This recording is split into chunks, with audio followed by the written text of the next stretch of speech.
پھیلا ہوا ہے۔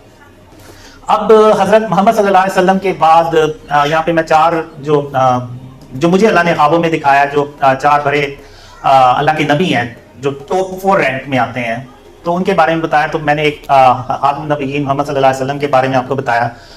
جو دوسرے اللہ کے نبی ہیں جن کا دوسرا رینک ہے، وہ ہیں ابراہیم علیہ السلام۔ اب ابراہیم علیہ السلام کی بھی آپ دیکھیں تو اللہ نے قرآن میں جو کوالٹیز ہیں وہ بیان کی ہوئی ہیں، اور وہ کوالٹیز کیا تھیں کہ ابراہیم علیہ السلام ایک اللہ کو تلاش کر رہے تھے۔ جب انہوں نے سورج کو دیکھا تو وہ انہوں نے خیال کیا کہ شاید یہ معبود ہے، تو وہ جب غروب ہو گیا تو انہوں نے کہا کہ نہیں، تو غروب ہو گیا ہے۔ پھر جب چاند کو دیکھا تو انہوں نے کہا کہ شاید یہ چاند جو ہے یہ معبود ہے، تو وہ بھی غروب ہو گیا۔ ستاروں کو دیکھا تو وہ بھی غروب ہو گئے۔ تو پھر ابراہیم علیہ السلام نے کہا کہ اگر میرے پروردگار نے مجھے سیدھا رستہ نہ دکھایا تو میں بھٹک جاؤں گا۔ تو پھر اللہ نے ان پہ وحی نازل کی، اور پھر اگر آپ دیکھیں تو وہ اپنے دور کے سب سے ظالم بادشاہ کے پاس گئے، نمرود کے پاس گئے، اور اس کو توحید کی دعوت دی۔ تو وہ ابراہیم علیہ السلام سے جھگڑنے لگا۔ تو ابراہیم علیہ السلام نے کہا کہ میرا پروردگار زندگی اور موت دیتا ہے۔ تو نمرود کہتا ہے کہ زندگی اور موت تو میں بھی دے سکتا ہوں۔ تو ابراہیم علیہ السلام نے کہا کہ میرا پروردگار سورج کو مشرق سے نکالتا ہے، تم مغرب سے نکال کے دکھاؤ۔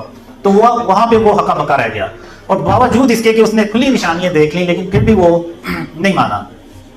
پھر اس کے بعد ابراہیم علیہ السلام نے سارے جو بت تھے اس دور میں ان کو توڑ کے تو ایک بڑے بت کے کندھے پہ کلہارا رکھ دیا۔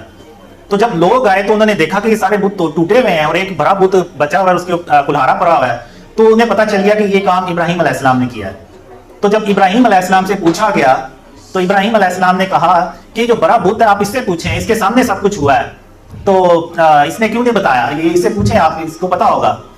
تو انہوں نے کہا یہ تو ان کافروں نے کہا یہ تو بے جان ہے، یہ تو بت ہے، یہ کیسے بولے گا۔ تو پھر ابراہیم علیہ السلام نے کہا کہ پھر تم سوچتے کیوں نہیں ہو، جب یہ تمہیں نہ کوئی فائدہ دے سکتا ہے کوئی نقصان دے سکتا ہے، تو پھر تم اس کی پوجا کیوں کرتے ہو۔ تو وہ بجائے اس کے کہ سمجھتے، وہ ابراہیم علیہ السلام پہ اور غصے ہوئے، اور یہاں تک کہ ابراہیم علیہ السلام کو آگ میں ڈال دیا۔ تو آپ اللہ کی شان دیکھیں کہ وہ اللہ نے اس آگ کو کہا کہ ابراہیم علیہ السلام پر سلامتی والی بن جا، تو وہ سلامتی والی بن گئی، یعنی ابراہیم علیہ السلام پر وہ آگ ٹھنڈی ہو گئی۔ اسی طرح ابراہیم علیہ السلام نے اپنے جو والد تھے ان کو وہ بت تراشتے تھے، تو ان کو بھی سمجھایا کہ آپ ان بتوں کو نہ تراشا کریں، ان کو نہ پوجا کریں، ایک اللہ کی عبادت کریں۔ تو جن نبیوں نے سخت سٹانس لیا شرک اور اس کی اقسام پہ، تو اللہ نے ان کو اتنا ہی اپنی رحمت سے بلند درجہ عطا فرمایا۔